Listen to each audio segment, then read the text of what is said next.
Meaning of haywire. Haywire. Haywire. Haywire. Haywire.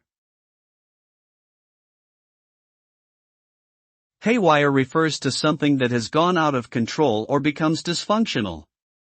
It is often used to describe a malfunction or breakdown of a system, device or plan that causes chaos and disruption. The term can also be used to describe someone who is behaving erratically or impulsively.